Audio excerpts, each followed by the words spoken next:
Don't you want it? Don't you want it? Don't you want it? Don't you want it? Don't you want it?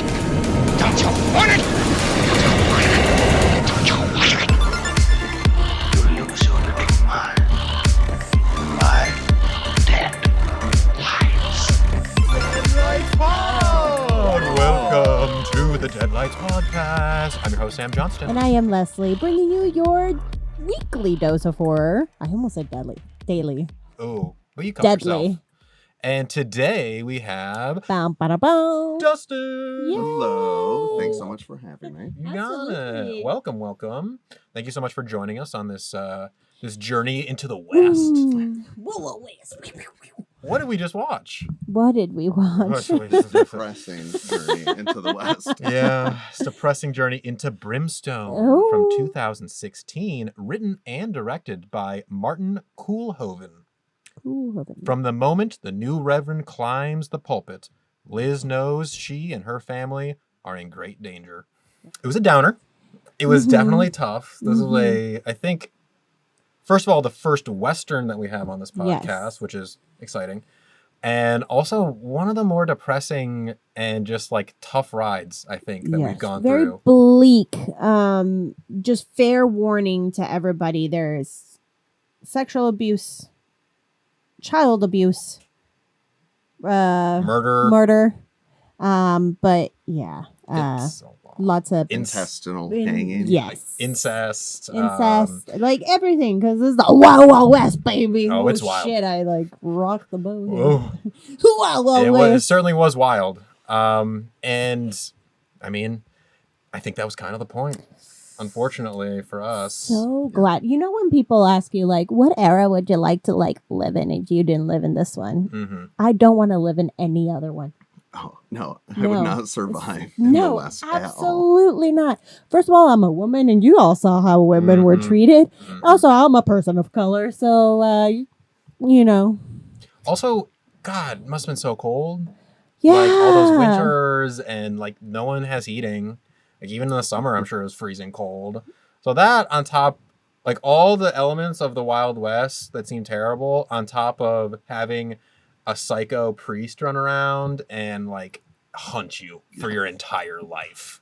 So rough stuff. Rough stuff. Rough. Woof. Oh, But- Lord. I guess let's get Let's into just it. get Let's start into breaking it. it down. Let's start with The Can, which Mhm. is the actual filmmaking of this movie. And to me, I thought it was actually a very pretty film. Yeah. It was I agree. it brought up all those kind of classic Western tropes, especially with the landscape shots. Mhm. We saw a lot of farms. We saw a lot of desert, huge, long, wide shots. Also, a lot of moving shots, kind of like tracking in or panning across, Mhm. that you also see in a lot of Western shots or a lot of Western movies. So it definitely invoked the West for me. Oh, yeah, for sure. And I feel like since one of the characters is mute for a large portion, you see a lot of camera work kind of punctuate that. So I thought that was a kind of fun way to tell like her inner thoughts throughout those sections of the story. Mhm. Yeah. Yeah, and I love that we got introduced to Dakota's character by having her little daughter be speaking for her. I thought that was just like really cute and a nice touch. Mm-hmm. And that definitely is another strong aspect of the filmmaking, which is the acting in this movie. I mean, especially for Okay. Dakota Fanning, who for the majority of it doesn't talk.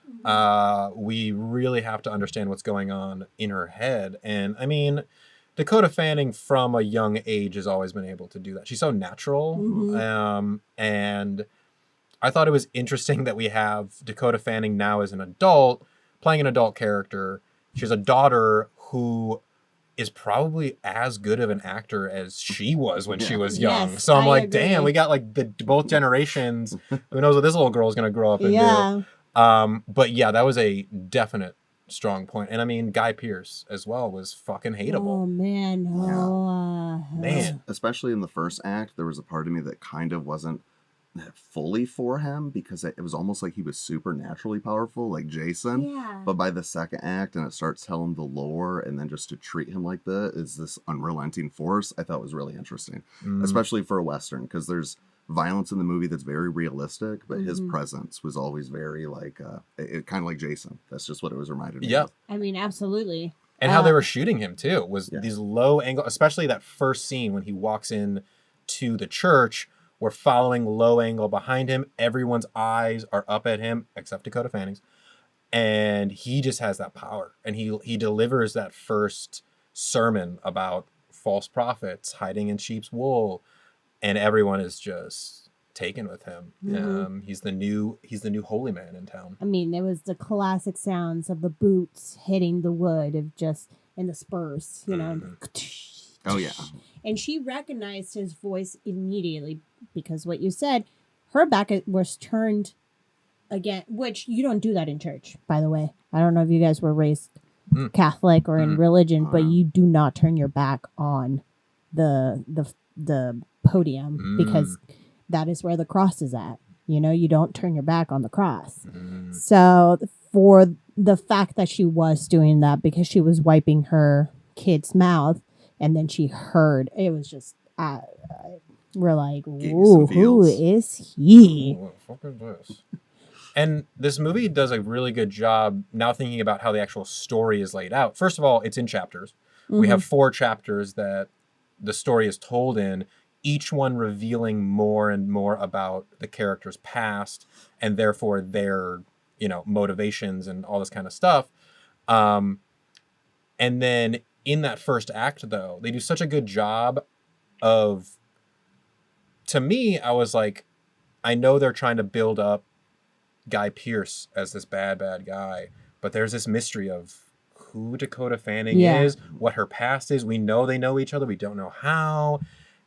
I, for a little bit, was like, maybe she's the bad guy. We don't know. I didn't know who to trust. That first act was a kind of whodunit game for me in my head of like, okay, who's the real bad guy here? I can't tell yet. It becomes very clear. Oh, yeah, for sure. Oh, yeah. But I liked that part of the movie, that idea that each chapter we get revealed more about these characters, and you love some more and you hate some more as you learn. So it contributed to like an interesting editing pace too, because it had some like almost like how a short film is structured, like the way you gotta like satisfy, deliver in these kind of waves for the chapter arrangement. So I thought that was fun, like TV style almost. You have what's going on next? Or now I can connect this, like at least like every 15, 20 minutes. Yeah. Or at least that's how it felt. No, definitely, because like when you enter the second chapter, you get revealed, you like go back to her past, and at first you're like, who is this little girl? And then she gets picked up and then brought to a brothel, sold to the brothel actually, and then you start realizing, oh, okay, yes, this is who this is the kind of atmosphere she grows up in, and how are we gonna get to the first part. And then the third chapter, we get revealed a whole new different character that we're just like, what is this again? Like, we go even farther into the past. Yeah. And that reveals what brought her to that brothel. Also, more so of Guy Pearce, that he is kind of this like religious fanatic that seems like has been ostracized from some sort of community because his religious ideals are too extreme. So he's like almost determining his own Bible or his own gospel within this town, and he has all the power. Yeah. Well, and it's all about man having power over women too. Like, and then hiding behind religion. And I mean, he kept saying the words, "I'm a doomed man," and I think it's because what he was trying to say is he's a pedophile, and that I think that is what he got outcasted for. People weren't like cool with him trying to marry a little girl. Good on them. He didn't care how young they were. He was like, you're a woman now. Yeah, and it's filled with like so many of those characters just constantly projecting. And so whether it's like the guy in the beginning of the film who has the despair from his child, or the main character, of course, being obviously with pedophile vibes, to I don't know, even the side characters that come in. I found that very interesting. Yeah. Whatever turmoil they have is just the force they have to push back at people they encounter. Yes, and especially onto the women. Yeah. Oh, yeah. Of society, whether it's the sex workers or their wives or their daughters, whatever's wrong in their life, I'm going to take it out on them. Yeah. I kept seeing these images that there was like repeating images that they kept going back to in the films, one of which was nooses. Nooses was a massive part. I mean, we saw people being hung, obviously being punished by a noose. And we saw her husband in the first part get hung by his own intestines. We saw Jon Snow later hang a guy in the bathroom. And then at the end, too, she breaks free from her ropes, too. Nooses and ropes were a massive motif that they kept going back to. Probably talking about the binds that we put ourselves in when we commit to like a religion or anything. Rules in general. Rules. Because there were rules in the brothel. There's rules in religion. You know, there are these like testaments that you have to follow for you to be a good person or a good property of someone, you know? And if you break them, there's consequences. There's retribution that has to happen. And just women didn't have any rights whatsoever, even though in the brothel we saw time and time again of women being mistreated and they couldn't fight back. They were just property. They were there to please a man. And we got one of the characters, one of the prostitutes get hung because of that. She protected herself, and our main character, Joanne, who is not, goes by Elizabeth at the end. Dakota Fanning. Dakota Fanning. Yeah. Let's just make it clear. But my question about these kind of script writing in chapters or in episodes, you know, what do you guys like that? Do you guys find that to be kind of a, what's the word I want to use? Just kind of not a nuisance, but like repetitive. Yeah, like what do you guys think about that? I mean, I guess sometimes I've seen it done well and sometimes used as an excuse to like jump around, not really have cohesion. But I feel like for this one, since you had, you know, Memento style, like, you know, bookended chapters where you then were able to rediscover elements that you saw or interactions, I thought that it actually worked really well for it. I agree. And I think that for me, it kept it interesting too, because I was like, oh, like, what is this chapter now going to reveal about the last chapter that we saw? And it never felt repetitive or annoying or unjustified. It felt like all three of those parts had their arc, had their purpose, and it didn't feel gimmicky, I guess. It did feel gimmicky. That's what I wanted to say. It didn't feel like that. It felt justified. Yeah. I also agree. I think in this movie in particular, they did a very well job, especially because each title kept coming back to the Bible. Yep. Which related to only our villain, you know, and I guess it's like the story arc of how a person can affect another individual to the point where they've completely changed entirely. But yeah, there's other movies that loosely do this kind of like jumping around and labeling things. And the one that comes to mind is the Avengers, where they're just like, and now we're in Spain. And it's like, ugh, I don't care to like know exactly or the date when you like tell me the like time too. I don't care. Need that. It's very like CSI scene transition. Yeah. So here's the beach and It's like it's like information overload that I've talked about other movies that I just like don't quite like when it comes to the script writing, and I find it not lazy but just like unnecessary. But for this, I think it was well done because we entered a new chapter with new information that isn't quite tied to the timeline just yet. And also thinking about the fact that this movie is so tied within religion and the Bible specifically.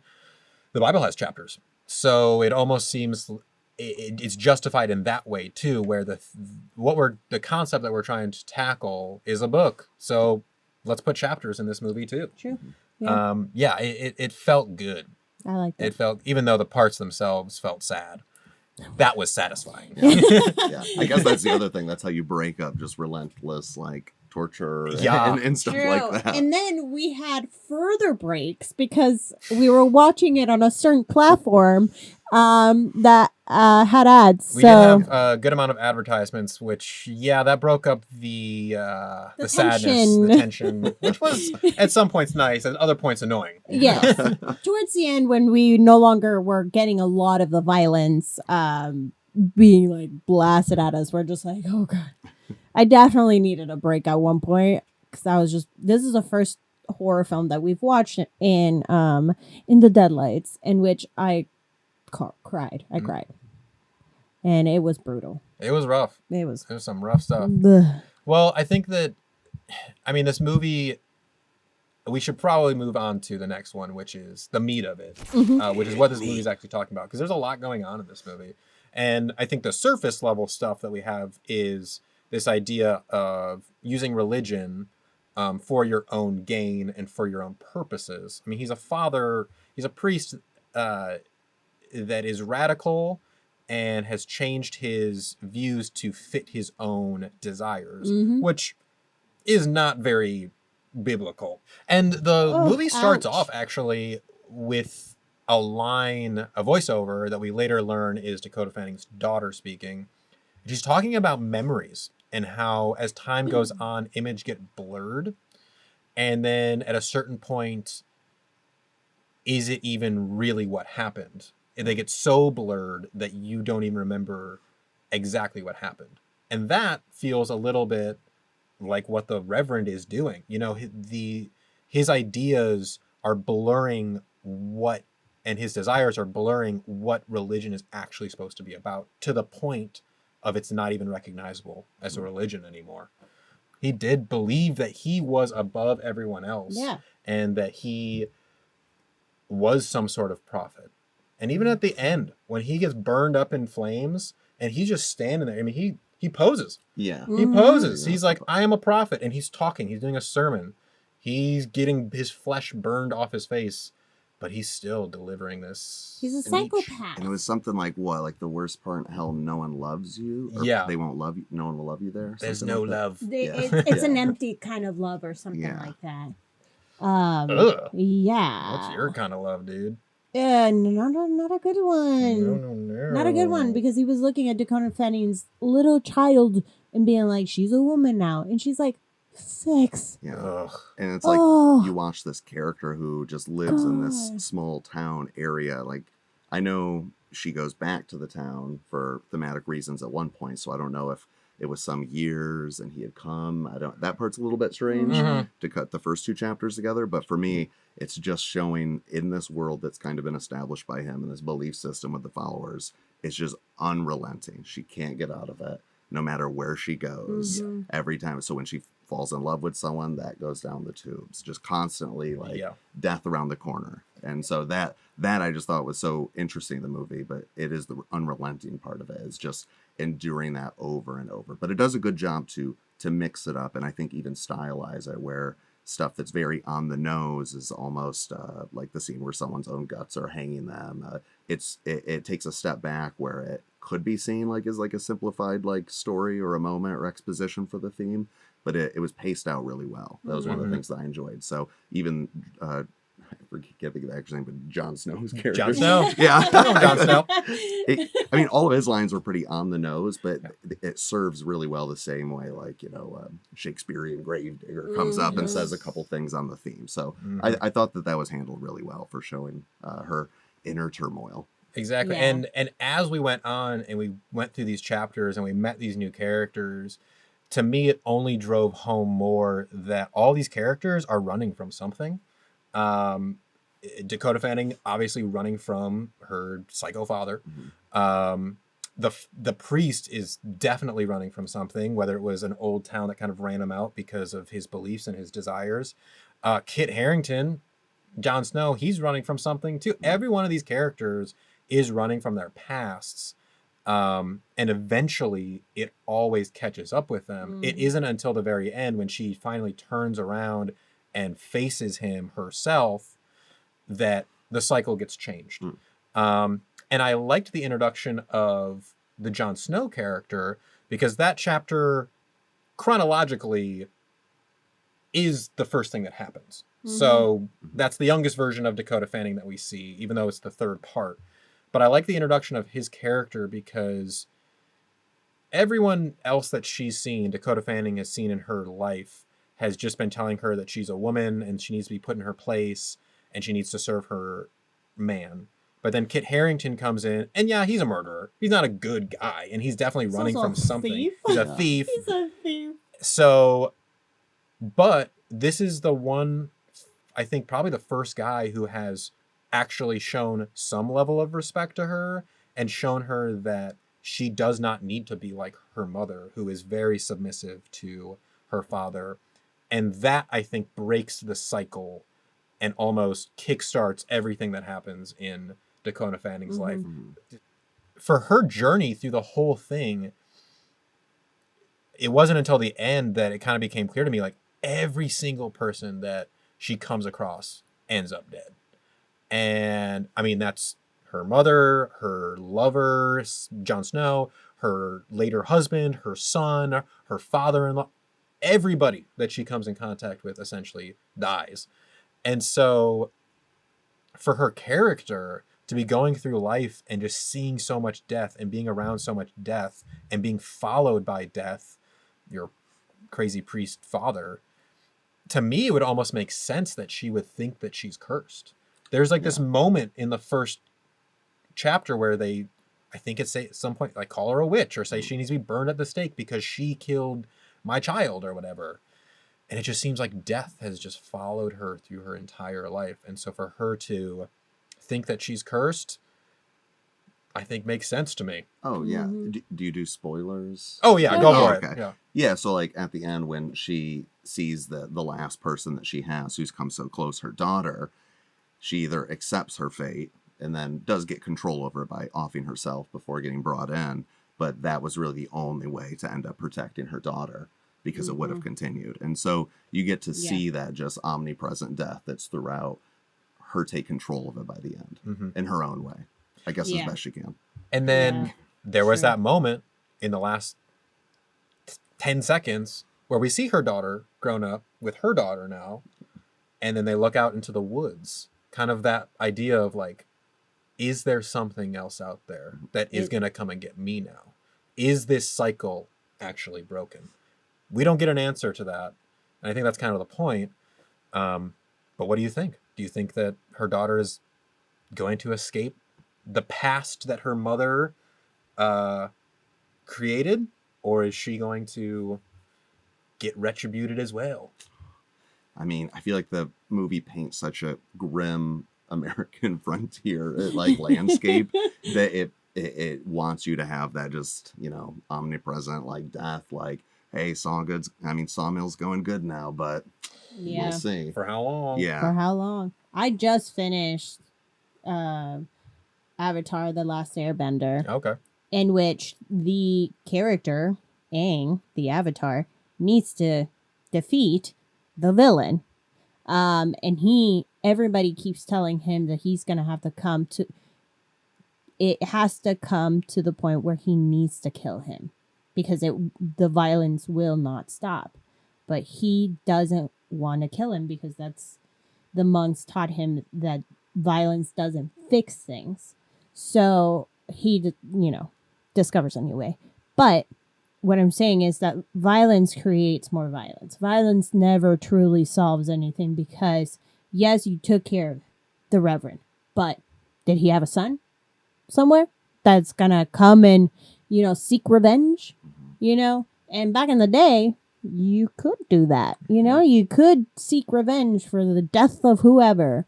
So although yes, we wanted the Reverend to die in all the most painful way possible, I don't know. It's just me personally. I don't know if I could do that. To save my daughter, probably yes. Probably yes. And unfortunately, I feel like with the other characters that were presented with in the movie, for example, the owner of the brothel, I mean, he had moments of kindness, but he wasn't a good dude. Like, he cut out No. that girl's tongue because she hurt a customer. And Well, so also he himself didn't want to be tried for, you know? Yeah. And then his reputation of the brothel goes down if he Mhm. doesn't get killed or, you know. I guess my point is, unfortunately, I feel like there's more reverends out there. Whether Reverend is dead, I mean, he's dead, but there's more of them out there. Oh, yeah. Unfortunately, there's some out there in the woods. Yeah. Oh, escape it. yes. And it's Darn. almost like the POV from the woods just simply is even showing you like even 100 feet outside your house. So it's more not even about like that town, these other characters' lineage as much as, you know, venturing away from your home or your place of comfort. Mhm. That's what it made me feel like with that shot. Well, the Reverend was Dakota Fanning's dad, you know? Yeah. Like, a lot of the time, the danger is in your house. You live right across from him, you know? So it's bleak. But And scary. yeah. And fucking scary.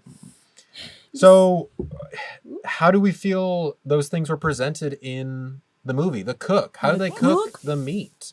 At least for me, I felt like, especially with the chapters being broken up in such a way where we got to see retribution in different forms, and we got to see religious persecution and religious radicalism in different ways.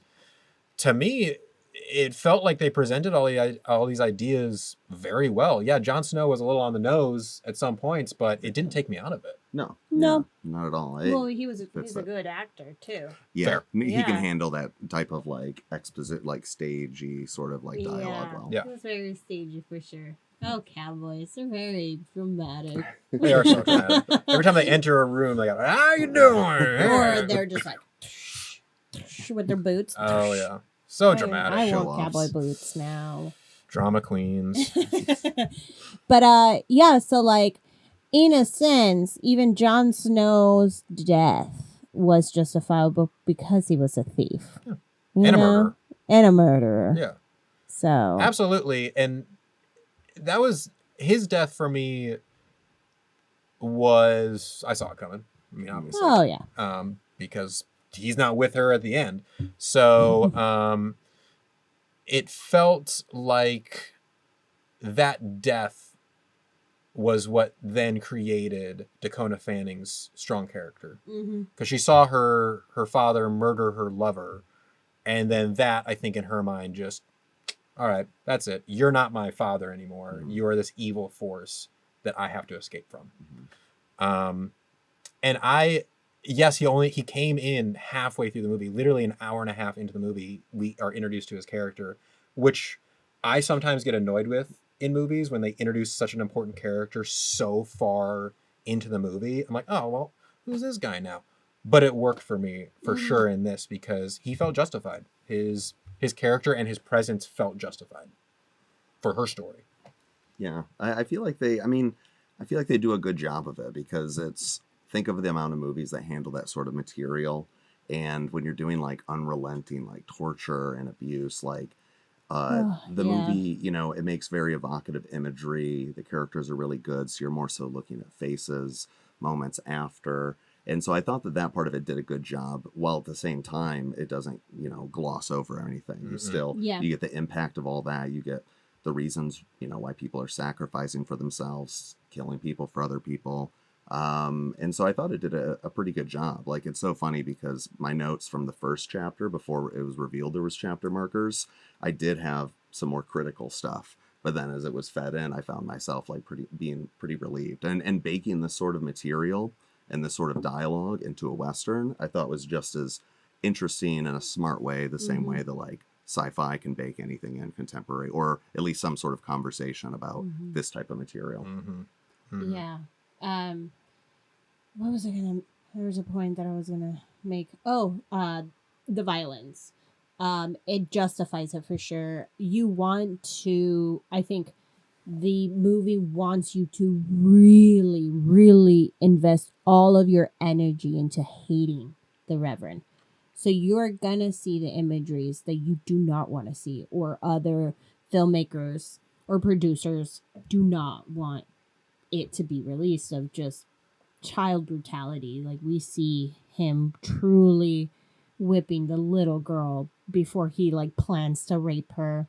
And the son, he gets murdered and you see it. I was like, oh, okay, we're not gonna see it, you know. But no, we don't get breaks here. We need to see how brutally evil this person is, because unfortunately there are people like that in our planet, you know. And that, to me, although I don't like seeing that kind of violence, it worked within these walls. And I'm glad that they didn't shy away from it, because if you are going to see an adult's intestines being wrapped around him as he's dying, why not see the other stuff? And I mean, yeah, I bet, I don't know how it was in the table being like, are we going to really show this? You know? But I'm glad that they did. It was this weird feelings of like, this movie was so hard to get through and so hard to watch, but I enjoyed the movie a lot. Like, I really, it is one of those movies that it's tough to see these things. It was and it's well told. It's tough to think about these things, but because they presented it in such a well-crafted and real way, it was satisfying. Which is weird to say about a movie about, you know, child abuse and because I murder. don't want to see that. I don't want to see that. No. Which I wonder if, because honestly, before we pulled this movie out of the bucket, don't remember seeing a single thing about it when it was coming out. Don't know where we got this movie and put it in the bucket. BuzzFeed. But I'm guessing that this movie probably commercially didn't do as well because it was so full of these intense scenes that people don't want to see. Even though it is important to talk about. And if they actually watched this movie and understood why these things were being presented to us, you know, you could see as it being justified. But I can definitely see the mainstream movie watcher not wanting to go see this movie at all. For sure. No. 2016, is that when it was? 2017. Yeah. Yeah, because even by then, you know, whether you like them or not, but like we've already been in superhero, you know, time for years. Yeah. Like, it's hard for movies like that to come out, especially if you don't have a huge name attached to it. I didn't recognize the writer director. Nope. I don't know if either of you did. I didn't either. No, and it's in a Western too.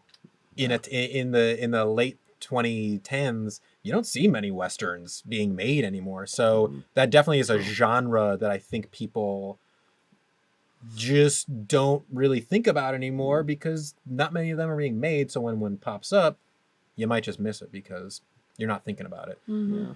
But I do think it is interesting that we have these ideas being presented in a Western form. I've never seen this like in a Western movie before, you know. It was different. It was. Well, let's get to the thrill. Which was what actually made this scary. And I don't know if I would actually call this a horror movie. Definitely a thriller. I was tense and on edge pretty much the whole time. Yeah. And the scariness really just comes from the human on human violence. Yeah. What's Reverend going to do next? You know? Yeah. That's what I was thinking the whole time. How far is he going to take it to get what he wants? Yeah. And you see so much of it so quick that just any character, like him or not, it also is really effective and realistic the way it's all done. So it also just makes, you're like, ooh, just any stab, even when it's the saloon owner who sucks, like you're still just like, ooh, grisly. Just the twists, the tones, the sound design too. I mean, made most of it because you didn't even have to see too much spillage. Just the realistic like effects from like the sheep and stuff to just the sound design made it much more effective.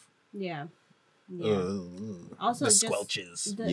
And the cinematography too of just like there was a scene of her when she killed the pig, goes behind the house or to the side of the house, and then you still see the image of the pig still twitching. Yeah.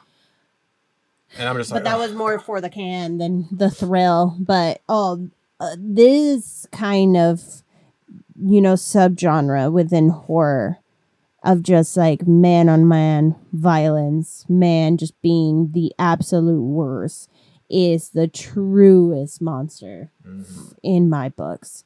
It is the pinnacle of what a fucking awful person you could be. Scares me more than being in the ocean, which I'm already really afraid of. I mean, this is, I think, the movies that we talk about as like this was one of the scarier movies that we've watched on this podcast. It's always the human on human stuff. It's always you don't know the depravity of man and how far is one man willing to go to get what he wants or get what he thinks he deserves. It's scary. It's really scary. And this movie reminded me a lot of Night of the Hunter that we watched, which is about a crazy priest chasing after these two kids. And a lot of the shots were very much mirroring Night of the Hunter. But it's the same idea. It's the same reason that movie is scary, even from 1955. It's this idea that we don't know how far people are willing to take religion in order to justify their own actions. All right, and then how about the ride? The overall ride of Brimstone. Yeah. Did everyone have fun? I mean, I was constantly intrigued.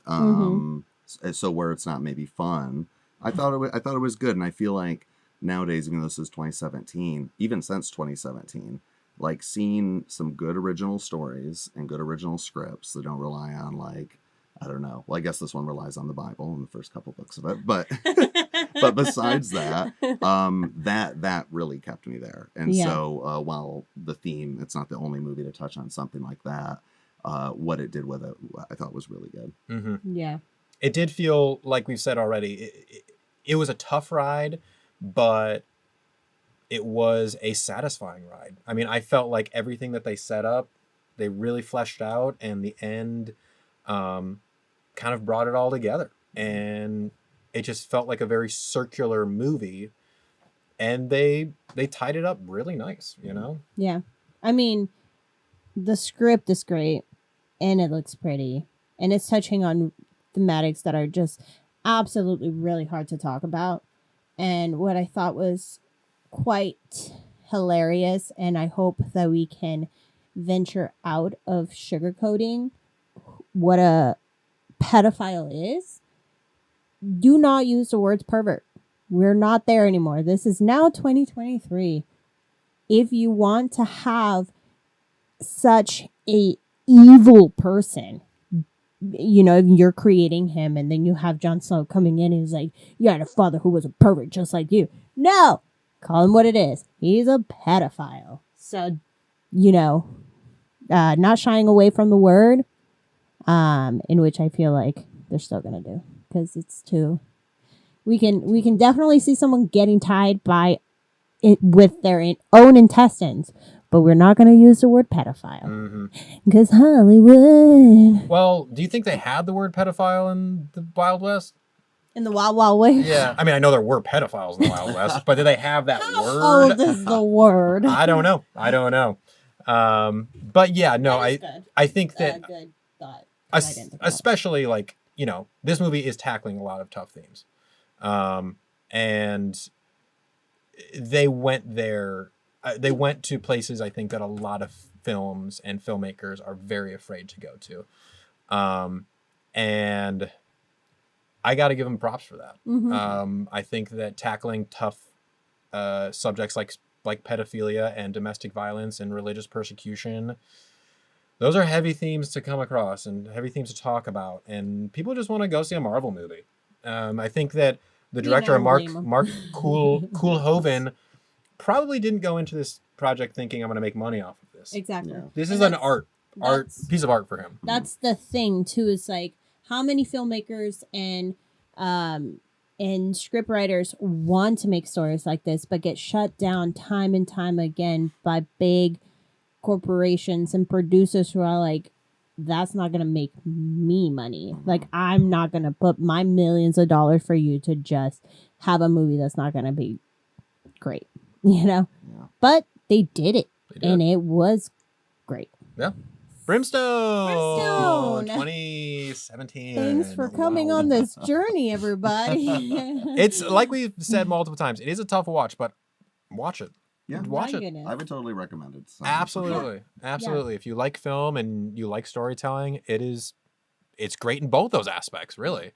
But let's get to some Smash Pumpkin ratings. Smash your roots. Smash them up. All right. So out of 5 Smash Pumpkins, Dustin, what do we think about Brimstone? Oh, and I don't even have any Smash Pumpkin references. No. Do you want Leslie to go first? I can go first. All right. Yeah, I'm curious. Yeah, we go down to like point whatevers. I want to say I'm gonna give this movie a solid 4.7 4.7. because I just find all of what it was trying to say with every single piece of art that you do within the movie to work out so fucking great. It told the story well enough for us to be able to consume this heaviness in a palatable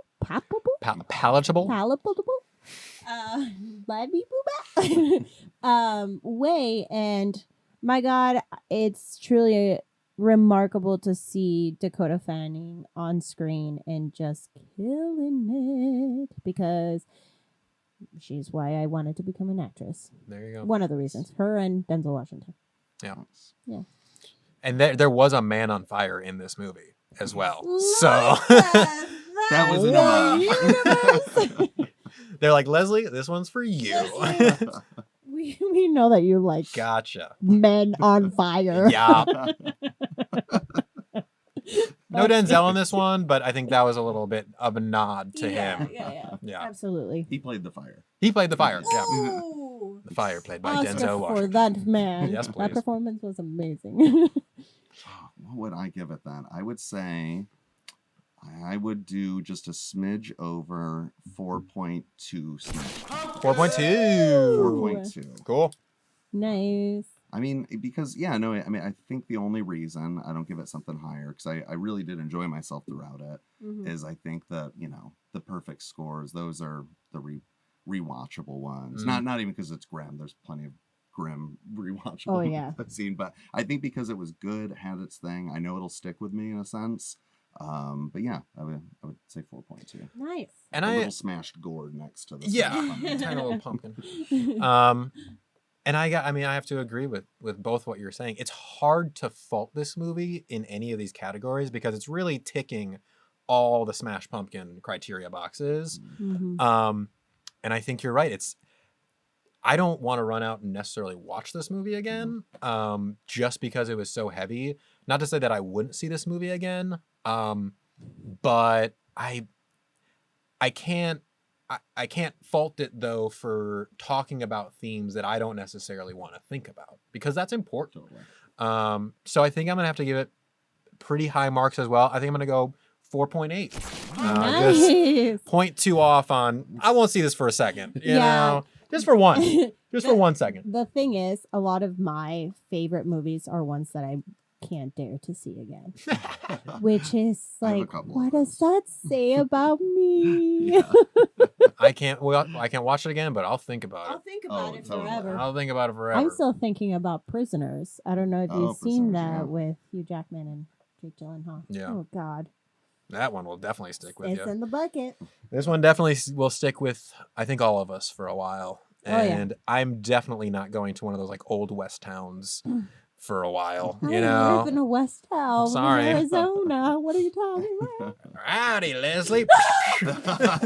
Yeah, learn the lessons from Dakota Fanning. Just shoot the motherfucker. Right. All right, just shoot him from the start. We don't need to Yeah. go 4 chapters deep. No. Okay. Not at all. Wow. Well, Dustin, thank you so much for coming Yeah, by thank you so much and for having me. going on this horse ride with us. Boy. Oh boy.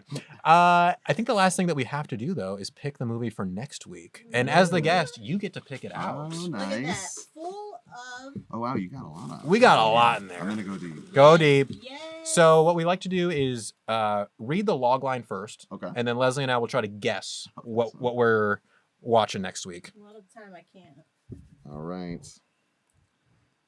A young woman is followed by an unknown supernatural force after a sexual encounter. Yeah. It follows. It follows. Nice. Oh, Very yeah. cool. Awesome. That's a good one. That's a fun one. From 2015. 2015. We're staying within Oh, the wow, 2010s. it's been that long since It Follows came out. Yeah. I think I know, saw it right? in theaters in 2015. Wow.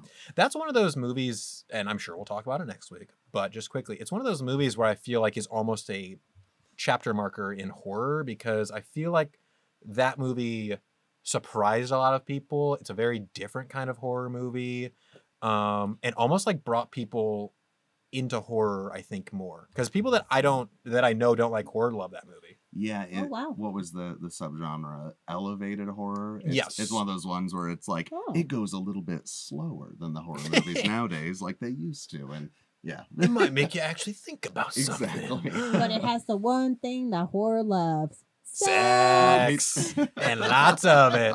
And we'll see you next week for all of that. Wow. Woo! All right, let's get out of here. Dustin, please plug yourself. He's done. He's done. I have, so I'm a filmmaker and I have some strange horror movies that are free and available online to watch. So if anyone wants to indulge, readyfreddyfilms.com. And thank you again so much for having me. Absolutely. Yeah, your website looks awesome. Yeah, it is pretty awesome. No, thank you so much. Thank you. Yeah. Well, you can follow me on Color Me Leslie. I don't know why I went Western. Well, Well, you can that's follow the me too at Beep Beep Richard T and us at the Deadlights Pod. Also check out Playground Social, which is the studio that we're recording this from. Yeah, we're right here, right now. But until next time on the Western Front, let's get spooky. Ooh, bang bang, you're dead. I want a horse now.